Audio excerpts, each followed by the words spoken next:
همان خدایی که از زیر بحر باطن میبرارد چگونه بالای بحر ولکان لخچه علابی سرخ میرود، تمام بحر و آکیانها روز قیامت پیش از برپا شدن قیامت مبدل به آتش میشود.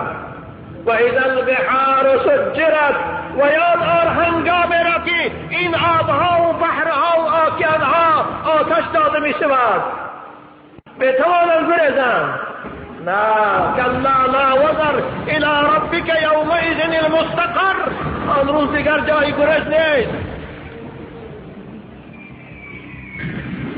يقول الانسان اين المفر، كلا لا وزر. نه جای گریز نیست. نه ثروتمندها، نه پادشاهها، نه ملا و ایشانها، نه متکبران نمیتوانند از قبضه قدرت خدا گریزند. نمیتوانند. لا وزر. يقول الانسان اين المفر، يقول الانسان الكافر. انسان کافر آن روز دهشت میگفت جای گریز کجاست، در کجا پنهان شویم.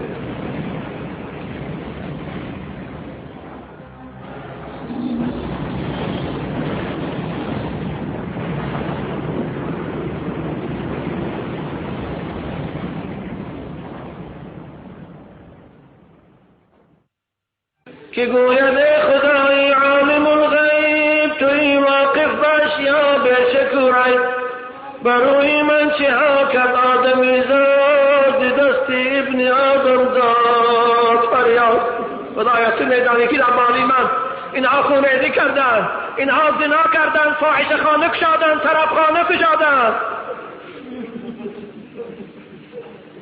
فساد و فتنه و فسق و عصیان، فساد و فتنه و فسق و عصیان، گناه کردن تا دادنی جان. گرم بارم من از عصیان ایشان. خدایا دیگر من باری وزنین اینها رو برداشت نمیتونم. آن روز ببین عزیزان من از باری جسد ما وزنینی میکند. گرم بارم من از عصیان ایشان، شد از مدفونشان خاکم پریشان. ندارم طاقت عصیان آن با این بار، زمن این عاصیان را زود بردار.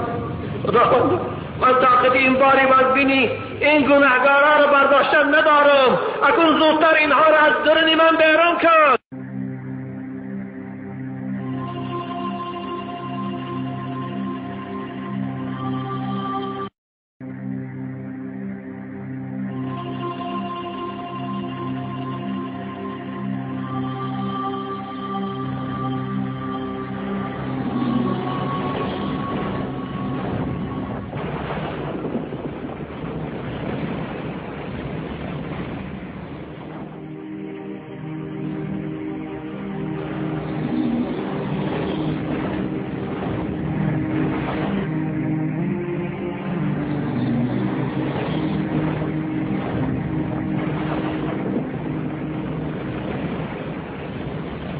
الملك اليوم لله الواحد القهار.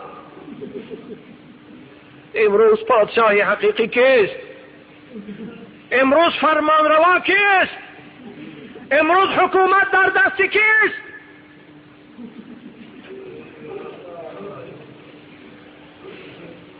لله الواحد القهار.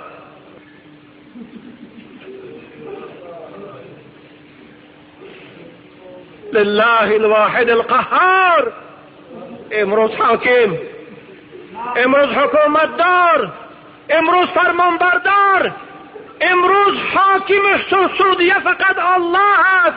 خدای یکتای غالب و توانا که همه موجودات نابود کرد فقط اوست.